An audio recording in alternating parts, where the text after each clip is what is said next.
എല്ലാ വിദ്യാർത്ഥികൾക്കും പുതിയൊരു വീഡിയോയിലേക്ക് സ്വാഗതം. ഈ വർഷത്തെ +1 vocational higher secondary trial allotment result പ്രസിദ്ധീകരിച്ചു. വിദ്യാർത്ഥികൾക്ക് vhscap.kerala.gov.in എന്നുള്ള വെബ്സൈറ്റ് വഴി വിദ്യാർത്ഥികളുടെ vocational higher secondary trial allotment result പരിശോധിക്കാവുന്നതാണ്. വെബ്സൈറ്റ് ഓപ്പൺ ചെയ്ത് കഴിഞ്ഞാൽ നിങ്ങൾക്ക് ഇതുപോലെ ട്രയൽ അലോട്ട്മെൻറ്റ് റിസൾട്ട് എന്ന് കാണാൻ സാധിക്കും. അപ്പോൾ ജസ്റ്റ് നിങ്ങൾ ആ ഒരു ലിങ്കിൽ ക്ലിക്ക് ചെയ്യുക. ക്ലിക്ക് ചെയ്ത് കഴിഞ്ഞാൽ നിങ്ങൾക്ക് അടുത്ത പേജിൽ നിങ്ങൾക്ക് യൂസർ നെയിമും പാസ്വേഡും കൊടുത്ത് ലോഗിൻ ചെയ്യാനുള്ള ഒരു പേജിലേക്ക് ഈ ഒരു പേജ് ലോഡ് ആവുന്നതായിരിക്കും. അപ്പോൾ ജസ്റ്റ് നിങ്ങൾ ആ ഒരു ലിങ്കിൽ ക്ലിക്ക് ചെയ്യുക, എന്നിട്ട് വെയിറ്റ് ചെയ്യുക. കുറച്ച് ലോഡ് ചെയ്യാനായിട്ട് കുറച്ച് ടൈം എടുക്കുന്നുണ്ട്. ചില സമയങ്ങളിൽ നിങ്ങൾക്ക് അവിടുത്തെ നെറ്റ്വർക്ക് അനുസരിച്ച് സ്പീഡിൽ കിട്ടുന്നതാണ്. അപ്പോൾ ജസ്റ്റ് നിങ്ങൾ ആ ഒരു ലിങ്കിൽ ക്ലിക്ക് ചെയ്ത് ജസ്റ്റ് ഒന്ന് വെയിറ്റ് ചെയ്യുക. അപ്പോൾ ഈ ഒരു പേജിൽ ലോഡ് ചെയ്യാനായിട്ട് കുറച്ച് ടൈം എടുക്കുന്നുണ്ട്. ജസ്റ്റ് നിങ്ങൾക്ക് ഈ ഒരു വീഡിയോയുടെ അതായത് ആ ഒരു മുകളിൽ കാണാൻ സാധിക്കും. അത് ജസ്റ്റ് ലോഡ് ചെയ്യാനായിട്ട് കുറച്ച് ടൈം എടുക്കുന്നുണ്ട്. അപ്പോൾ ജസ്റ്റ് ഞാൻ അതിലൊന്നുകൂടി ക്ലിക്ക് ചെയ്തിട്ടുണ്ട്. അപ്പോൾ അത് ഓപ്പൺ ചെയ്യാനായിട്ട് കുറച്ച് ടൈം എടുക്കുന്നുണ്ട്. അപ്പോൾ ജസ്റ്റ് നിങ്ങൾ ചെയ്യേണ്ടത് ആ ഒരു ലിങ്കിൽ ക്ലിക്ക് ചെയ്യുക. ലിങ്ക് ഓപ്പൺ ചെയ്ത് കഴിഞ്ഞാൽ നിങ്ങൾക്ക് യൂസർ നെയിമും പാസ്വേഡും കൊടുക്കാനായിട്ടുള്ള ഒരു ഓപ്ഷൻ ഉണ്ടാവും. അത് ലോഗിൻ ചെയ്യാനുള്ള ഓപ്ഷൻ ഉണ്ടാവും. അപ്പോൾ നിങ്ങൾ അവിടെ നിങ്ങളുടെ യൂസർ നെയിമായിട്ടുള്ള മൊബൈൽ നമ്പറും, അതായത് രജിസ്ട്രേഷൻ ചെയ്യുമ്പോൾ നൽകിയിട്ടുണ്ടായിരുന്ന മൊബൈൽ നമ്പറും അതുപോലെ തന്നെ നിങ്ങളുടെ പാസ്വേഡും കൊടുക്കുക. അതുപോലെ തന്നെ ആ ഒരു സ്ക്രീനിൽ തന്നെ കുറച്ച് ഇംഗ്ലീഷ് അക്ഷരം കൊടുത്തിട്ടുണ്ടാവും. അതാണ് ക്യാപ്ച. അത് അവിടെ നിങ്ങൾക്ക് ടെക്സ്റ്റ് ഫ്രം ഇമേജ് എന്ന് പറഞ്ഞുകൊണ്ട് ടൈപ്പ് ചെയ്യാനായിട്ടൊരു ഭാഗമുണ്ടാവും. അവിടെ കൃത്യമായിട്ട് അത് ടൈപ്പ് ചെയ്ത് കൊടുക്കുക, ലോഗിൻ ചെയ്യുക. ലോഗിൻ ചെയ്ത് കഴിഞ്ഞാൽ നിങ്ങൾക്ക് നിങ്ങളുടെ റിസൾട്ട് അറിയാനായിട്ട് സാധിക്കുന്നതാണ്. ഈ ഒരു പേജ് കുറച്ച് ലോഡ് ചെയ്യാനായിട്ട് ടൈം എടുക്കുന്നുണ്ട്. അപ്പോൾ അതുകൊണ്ടാണ്. അപ്പോൾ ജസ്റ്റ് ഒന്ന് വെയിറ്റ് ചെയ്ത് കഴിഞ്ഞാൽ അത് ലോഡായിട്ട് കിട്ടുന്നതായിരിക്കും. അതായത് ആ ഒരു പേജ് ഓപ്പൺ ആയിട്ട് കിട്ടുന്നതായിരിക്കും. അപ്പോൾ ജസ്റ്റ് ആ ഒരു ലിങ്ക് നമുക്ക് നോക്കാം. അതായത് ആ ഒരു പേജ് ലോഡായിട്ട് കിട്ടിയിട്ടില്ല. അപ്പോൾ ജസ്റ്റ് നമുക്ക് ഒന്നുകൂടി നോക്കാം.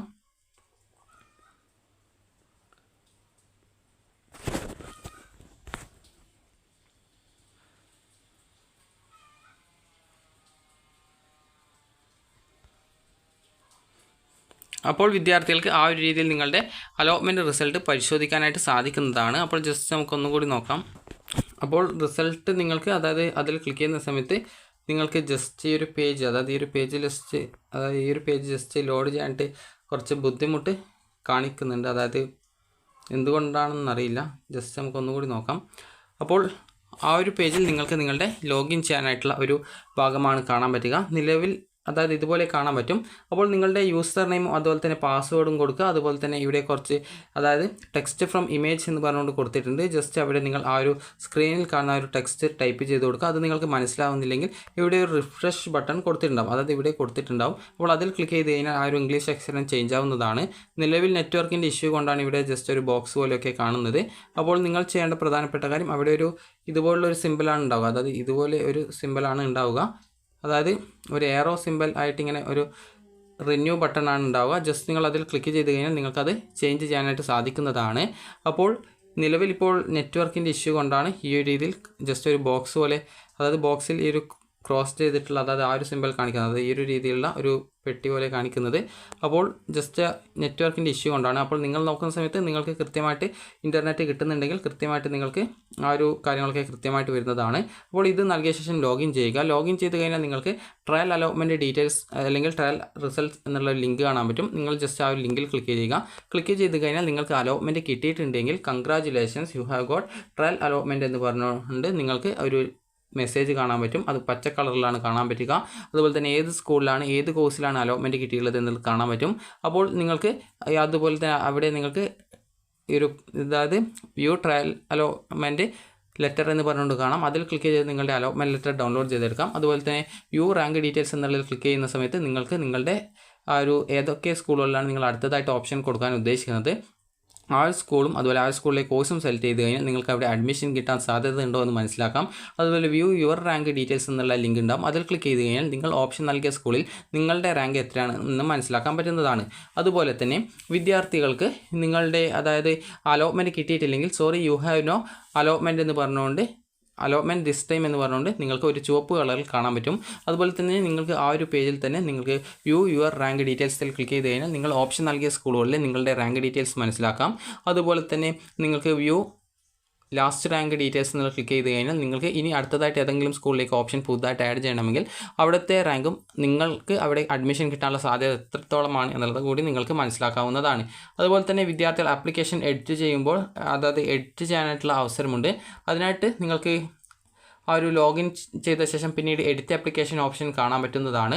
അപ്പോൾ എഡിറ്റ് ആപ്ലിക്കേഷൻ ഓപ്ഷനിൽ നിങ്ങൾ ക്ലിക്ക് ചെയ്യുന്നതിന് മുമ്പായിട്ട് നിങ്ങൾ ശ്രദ്ധിക്കേണ്ട പ്രധാനപ്പെട്ട കാര്യം, വിദ്യാർത്ഥികൾക്ക് ഈ ട്രയൽ അലോട്ട്മെൻറ്റുമായി ബന്ധപ്പെട്ട് നിർദ്ദേശങ്ങൾ വന്നിട്ടുണ്ട്. അപ്പോൾ ഈ ഒരു നിർദ്ദേശങ്ങൾ കൃത്യമായിട്ട് നിങ്ങളൊന്ന് നോക്കുക. അതായത് ഈ ഒരു നിർദ്ദേശങ്ങളിൽ കൃത്യമായിട്ട് കൊടുത്തിട്ടുണ്ട്.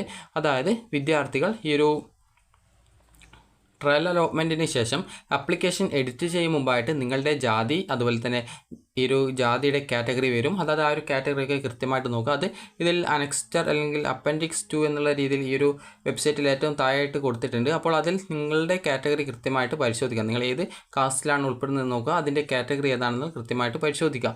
അതായത് ഇവിടെ കൊടുത്തിട്ടുണ്ട് അനക്സ്റ്റർ 2 എന്ന് പറഞ്ഞുകൊണ്ട്. അപ്പോൾ വിദ്യാർത്ഥികൾ ഈ ഒരു അലോട്ട്മെൻറ്റ് റിസൾട്ട് പരിശോധിച്ച ശേഷം മെയ് 28 വൈകുന്നേരം 5 മണി വരെ നിങ്ങൾക്ക് ട്രയൽ അലോട്ട്മെൻറ്റ് റിപ്പോർട്ട് പരിശോധിക്കുന്നതും അതുപോലെ തന്നെ പ്രോസ്പെക്ടസ് പ്രകാരമുള്ള ജാതിയും കാറ്റഗറിയും അപേക്ഷ രേഖപ്പെടുത്തിയിരിക്കുന്നത് ഉറപ്പ് വരുത്തുകയും ചെയ്യണം.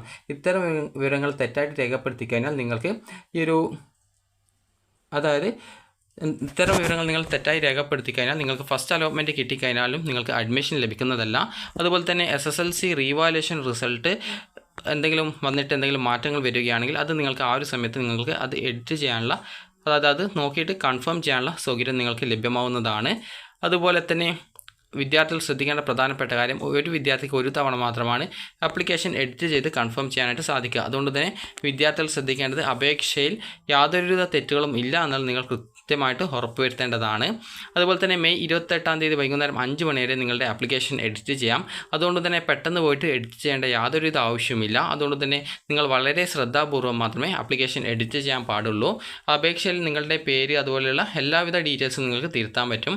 അപ്പോൾ നിങ്ങളുടെ കാസ്റ്റ്, കാറ്റഗറി, റിലീജിയൻ അതുപോലുള്ള കാര്യങ്ങളൊക്കെ തെറ്റിക്കഴിഞ്ഞാൽ അതിനൊക്കെ റിസർവേഷൻസും കാര്യങ്ങളൊക്കെ ഉണ്ട്. അതുകൊണ്ട് തന്നെ വിദ്യാർത്ഥികൾ ശ്രദ്ധിക്കേണ്ട കാര്യം എന്ന് പറയുന്നത് അതൊന്നും തെറ്റിയിട്ടില്ല എന്നുള്ളത് നിങ്ങൾ കൃത്യമായിട്ട് ഉറപ്പുവരുത്തേണ്ടതാണ്. അപ്പോൾ വിദ്യാർത്ഥികൾക്ക് ഈ ഒരു വീഡിയോ ഉപകാരപ്രദമായിട്ടുണ്ടെന്ന് കരുതുന്നു. ഉപകാരപ്രദമായിട്ടുണ്ടെങ്കിൽ ലൈക്ക് ചെയ്യുക. അതുപോലെ തന്നെ വിദ്യാർത്ഥികൾക്ക് നൽകിയിട്ടുള്ള ഇൻസ്ട്രക്ഷൻസ് വിദ്യാർത്ഥികൾ കൃത്യമായിട്ട് വായിച്ചു നോക്കുക. അപ്പോൾ ഈ ഒരു ഇൻസ്ട്രക്ഷൻസിൽ പറഞ്ഞിട്ടുള്ളത് എന്തൊക്കെയാണെന്ന് നമുക്ക് നോക്കാം. അപ്പോൾ ഇവിടെ കൊടുത്തിട്ടുണ്ട്, ട്രയൽ അലോട്ട്മെൻറ്റ് പ്രകാരം നിങ്ങൾക്ക് അലോട്ട്മെൻറ്റ് കിട്ടിയിട്ടുണ്ടെങ്കിലും നിങ്ങൾക്ക് ഒരു സ്കൂളിലും അഡ്മിഷൻ നേടാൻ പറ്റില്ല. അതുപോലെ പ്രവേശനത്തിനായിട്ട് ആദ്യ അലോട്ട്മെൻറ്റ് വരെ നിങ്ങൾ വെയിറ്റ് ചെയ്യണം. അതുപോലെ തന്നെ നിങ്ങൾക്ക് തിരുത്തുവാൻ സാധിക്കുന്ന വിഷയങ്ങൾ, അലോട്ട്മെൻറ്റിനെ നിർണായകമായി സ്വാധീനിക്കുന്ന ജാതി സംവരണ വിവരങ്ങൾ, ബോണസ് പോയിന്റ് ലഭിക്കുന്ന വിവരങ്ങൾ, താമസിക്കുന്ന പഞ്ചായത്തിൻ്റെയും താലൂക്കിൻ്റെ വിവരങ്ങൾ എന്നിവ സംബന്ധിച്ച് നിങ്ങളുടെ അപേക്ഷയിൽ രേഖപ്പെടുത്തിയിരിക്കുന്നത് ശരിയാണെന്ന് ഉറപ്പുവരുത്തണം. എല്ലാ അപേക്ഷകരും പ്രോസ്പെക്ടസിലെ നിർദ്ദേശങ്ങൾക്കനുസരിച്ചുള്ള ജാതിയും കാറ്റഗറിയും തന്നെയാണ് രേഖപ്പെടുത്തിയുള്ളത് എന്നുള്ളത് ഉറപ്പുവരുത്തേണ്ടതാണ്. ഇത്തരം വിവരങ്ങൾ തെറ്റായി രേഖപ്പെടുത്തിയാൽ നിങ്ങൾക്ക് പ്രവേശനം നിഷേധിക്കപ്പെടും. അതുകൊണ്ട് തിരുത്തലുകൾ വരുത്തുവാനുള്ള അവസാന അവസരം ഫലപ്രദമായിട്ട് ഉപയോഗിക്കുക. അതായത് നിങ്ങൾ ചാടിപ്പുറപ്പെട്ട് നിങ്ങൾ എഡിറ്റ് ചെയ്യേണ്ട ആവശ്യമില്ല എന്നുള്ളതാണ്. അപ്പോൾ നിങ്ങൾക്ക് ഈ ഒരു മെയ് 28 വരെ ഇതിനുള്ള അവസരമുണ്ട്. തെറ്റായിട്ടുള്ള വിവരങ്ങൾ നിങ്ങളുടെ അപേക്ഷയിൽ ഉണ്ടായിക്കഴിഞ്ഞാൽ, അതായത് ബോണസ് പോയിന്റ് ലഭിക്കുന്ന വിവരങ്ങൾ, അപേക്ഷൻ്റെ കാറ്റഗറി മുതലായ ഉൾപ്പെടെ അലോട്ട്മെൻറ്റിനെ ബാധിക്കുന്ന ഒന്നും സർട്ടിഫിക്കറ്റിലില്ലാതെ അവകാശപ്പെടരുത്. ഇങ്ങനെ ലഭിക്കുന്ന അലോട്ട്മെൻറ്റുകൾ ഉണ്ടെങ്കിൽ തെറ്റായിട്ടുള്ള വിവരങ്ങൾ നൽകി നിങ്ങൾക്ക് അലോട്ട്മെൻറ്റ് കിട്ടിയാൽ സർട്ടിഫിക്കറ്റ് ഹാജരാക്കാതിരുന്നാൽ നിങ്ങൾക്ക് ലഭിച്ച അലോട്ട്മെൻറ്റ് നഷ്ടപ്പെടുകയും അതുപോലെ സ്കൂളിൽ പോയാൽ നിങ്ങൾക്ക് അഡ്മിഷൻ കിട്ടുകയും ഇല്ല. അതുകൊണ്ട് തന്നെ പിന്നീട് എഡിറ്റ് ചെയ്യാൻ ലഭിക്കുന്ന അവസരങ്ങളിൽ മാത്രമാണ് വിദ്യാർത്ഥികൾക്ക് എഡിറ്റ് ചെയ്യാൻ സാധിക്കുക. അതുകൊണ്ട് തന്നെ നിങ്ങൾ ആ ഒരു കാര്യങ്ങളൊക്കെ പ്രത്യേകം ശ്രദ്ധിക്കുക. അതുപോലെ നിങ്ങൾക്കുള്ള ട്രയൽ അലോട്ട്മെൻറ്റ് നിർദ്ദേശങ്ങളും നിങ്ങൾ വായിച്ചു നോക്കുക. അപ്പോൾ നിങ്ങൾക്ക് ഈ ഒരു വീഡിയോ ഉപകാരപ്രദമായിട്ടുണ്ടെങ്കിൽ ലൈക്ക് ചെയ്യുക, ഷെയർ ചെയ്യുക. Thank you for watching.